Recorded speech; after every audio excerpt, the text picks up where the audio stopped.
खेल मंत्रित्व में। थोड़ी देर पहले हमारे साथी राज्यवर्धन राठौर जी जो पहले खेल मंत्री रहे और अपने समय में उन्होंने बहुत ही मार्केबल काम किया है, उनको सुनने के बाद हमारा सब्जेक्ट बहुत छोटा हो जाता है, लेकिन हमें खुशी होती है ये कहते हुए कि जब स्पोर्ट्स एंड यूथ की बात होती है तो हमें ये सहज ही समझ में आ जाता है कि ये दोनों एक दूसरे से अन्योन्याश्रित संबंध में हैं।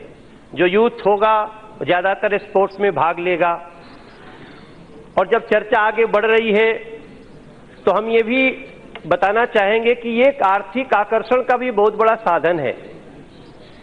आज जैसे पहले लोग कहते थे पढ़ोगे लिखोगे तो बनोगे नवाब और खेलोगे कूदोगे बने होगे खराब, लेकिन अब जब आजकल कोई धोनी को देखता है, अभी जो विंबलडन जीता उनको देखता है कि एक टूर्नामेंट जीतने से उसको 23-23 करोड़ रुपए मिलते हैं, तब एक बार सबको होता है ये तो बहुत बड़ा आकर्षण है। और मैं समझता हूं टीवी पे भी मैच आते हैं तमाम, कितना बड़ा एक आर्थिक इससे व्यवसाय भी जुड़ा हुआ है। इस क्षेत्र में मैं जिस गांव का हूं अध्यक्ष जी, सभापति मैम, हम लोग उस गांव के हैं जहां पे फुटबॉल एक बार खरीदते थे तो 6 महीना सिलवा के खेलते थे। यहां बहुत सारे हमारे साथी होंगे।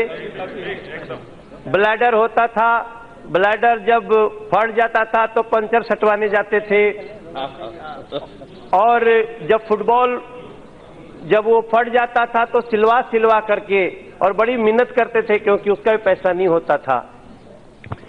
उस देश में आज स्थिति यह है खेलो इंडिया के तहत कि किसी गांव में अगर कोई खेल से संबंधित, खासतौर से जो फुटबॉल और वॉलीबॉल, ये दो ऐसा गेम है जो हर गांव का एक आकर्षण बना हुआ है, तो उस पे हमारे कुछ सुझाव भी हैं जो मैं आज मंत्री जी को दूंगा।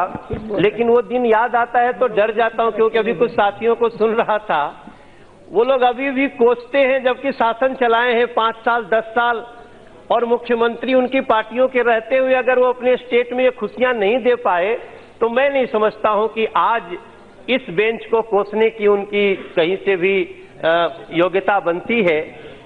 नरेंद्र मोदी जी ने जिस प्रकार से खेल के क्षेत्र में भी लोगों को सम्मान देना शुरू किया है, शुरू में हमारे ब्रजभूषण शरण जी ने बोला था खिलाड़ी जीत के आते हैं तो सम्मान करना, जाते हुए सम्मान करना, खिलाड़ियों का इतना सम्मान। और वहीं दूसरी तरफ जिस दिल्ली में हम खड़े हैं यहाँ पे ऐसे लोग भी हैं कि एक दिव्या नाम की स्पोर्ट्स पर्सन ने जब वो पदक जीत के आई इस यार्ड से, तो जब उसको एक जगह बुलाया गया तो वो वहीं पे मुख्यमंत्री जी को कोसने लगी कि जब मेरी जरूरत थी तब तो आपने सहायता नहीं की, जब मैं पदक लेके आई हूं तो आप मेरे लिए तारीफ करने आ गए हो। तो हमें मंत्री जी, ये मैं नाम नहीं लेना चाहता हूं उस मुख्यमंत्री का, सब कोई जानते हैं, और मुझे लगता है उनका खेल से कभी पाला नहीं हुआ, वरना वो भी एक स्वस्थ इंसान होते। मैं ये भी मानता हूं कि मनुष्य एक सामाजिक प्राणी है सभापति मैम, और खेल के मार्फत जो एक दूसरे से घनिष्ठता होती है वो भी एक बड़ा साधन है जिससे खेल को मोदी जी इतना बढ़ावा दे रहे हैं। हमने हमारी एक समस्या के तरफ मैं ध्यान खींचना चाहता हूं मंत्री जी का कि हम चूंकि रहने वाले बिहार उत्तर प्रदेश के हैं सभापति मैम, और दिल्ली में भी सारी दुर्दशा देख रहे हैं। जब हम धनबाद, मुजफ्फरपुर, दरभंगा, गोरखपुर और उससे आगे इधर सीतामढ़ी और करीब 600-700 किलोमीटर के दायरे में एक भी स्टेडियम नहीं है जहां पे हम रात को खेल हो सके। मैं मंत्री जी को ये बताना चाहता हूं, चूंकि खिलाड़ी होने के नाते हम सब इसका कमी महसूस किए हैं, तो इस पे जरूर ध्यान दिया जाए और एक स्टेडियम, एक क्या एक से ज्यादा स्टेडियम बन सकता है तो वो हो जाए तो बहुत अच्छा रहेगा। क्योंकि इलाहाबाद में भी कुछ नहीं, भागलपुर में भी कुछ नहीं, भदोही में जहां पूरी दुनिया आती है कालीन लेने, लेकिन विदेशी लोग आते हैं, लेकिन वहां खेलने का साधन नहीं है। तो माननीय मंत्री जी को, चूंकि इस समय वित्त मंत्री जी को भी हम धन्यवाद देते हैं, उन्होंने कितना बजट बढ़ा दिया है हम लोगों के लिए, वो सब देख करके कितनी खुशी होती है हम सभी को। हमें खुशी होती है जब अभी हमारे राज्यवर्धन जी बोल रहे थे नेशनल स्पोर्ट्स एजुकेशन बोर्ड बन गया। अभी कुछ दिन पहले इसी सदन में हम लोगों ने नेशनल स्पोर्ट्स यूनिवर्सिटी का शुभारंभ हुआ मणिपुर में। उसके लिए भी हम सब ने बहुत ही मोदी सरकार की और गवर्नमेंट की बड़ी हम लोगों ने तारीफ की थी। और मैं समझता हूं जो विदेशों में युवाओं को रोजगार, स्पोर्ट्स एंड युवा दोनों मिला हुआ है, विदेशों में युवाओं को रोजगार मिले, उसके लिए जो भाषा प्रशिक्षण का विशेष प्रावधान इस बजट में दिया है, उसके लिए मैं वित्त मंत्री जी की बहुत तारीफ करना चाहता हूं, उनको साधुवाद देना चाहता हूं। स्टार्टअप एक ऐसी चीज है सभापति मैम, हम सभी साथियों को पता है, स्टार्टअप में अभी तक तो 3 साल तक इनकम टैक्स नहीं लगता था। हमारे देश के युवाओं के लिए बहुत सुंदर मोदी जी ने कार्यक्रम शुरू किया। अब इस साल जो एंजल टैक्स खत्म कर दिया गया है, उसके लिए भी मैं वित्त मंत्री जी का और युवा मंत्री जी का धन्यवाद करना चाहता हूं। हमारे यहाँ स्वामी विवेकानंद जी को आजकल मैं पढ़ रहा हूं, एक किताब आजकल पढ़ रहा हूं मैं सभापति में, एसेंशियल विवेकानंदा, मुकुल कनितकर जी, अनूप एजे की लिखी हुई है। इस पुस्तक में एक इतनी अच्छी लाइन हमें पढ़ने को मिली, मैं अंग्रेजी में थोड़ा कमजोर हूं लेकिन पढ़ूंगा, बाकी जो समझने वाले समझ जाएंगे।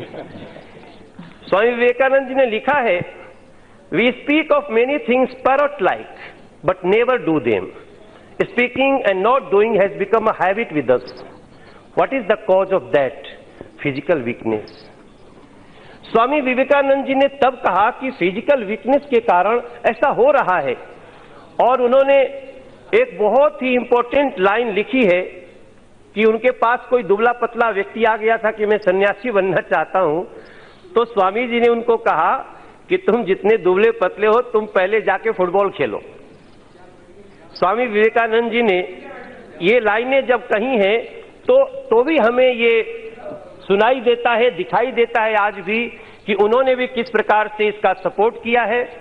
और एक दो चीज और मैं सुझाव के रूप में माननीय मंत्री जी को ये बोलना चाहता हूं कि हमारे जिस लोकसभा से मैं आता हूं सभापति में, हमारे नॉर्थ ईस्ट दिल्ली है, दिल्ली का एक हिस्सा है, और यहाँ की सरकार से तो हम क्या अपेक्षा करें, वो जब खिलाड़ियों को ही डांटने लगते हैं, जो पदक जीत के आता है उसको भी डांटने का आया है, अभी दिव्यांग जनों को डांटा।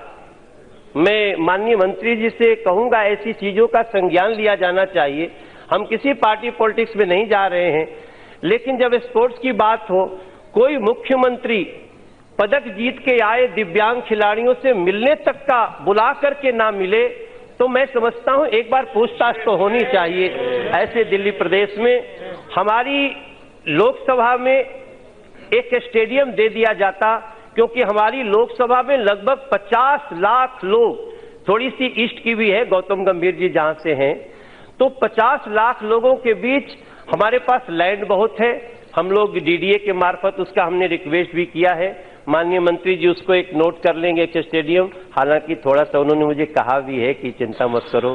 तो बस 1 मिनट में कंक्लूड करूंगा मैं सभापति मैम, आप बहुत अच्छी हैं, आप हमेशा जब भी और मैं इसी के साथ अपने क्षेत्र की, हाँ, अपने दिल्ली में हम लोगों ने एक अनुभव किया कि हमने एक बार दिल्ली में, जैसे दिल्ली में 14 जिले हैं और 280 वार्ड है।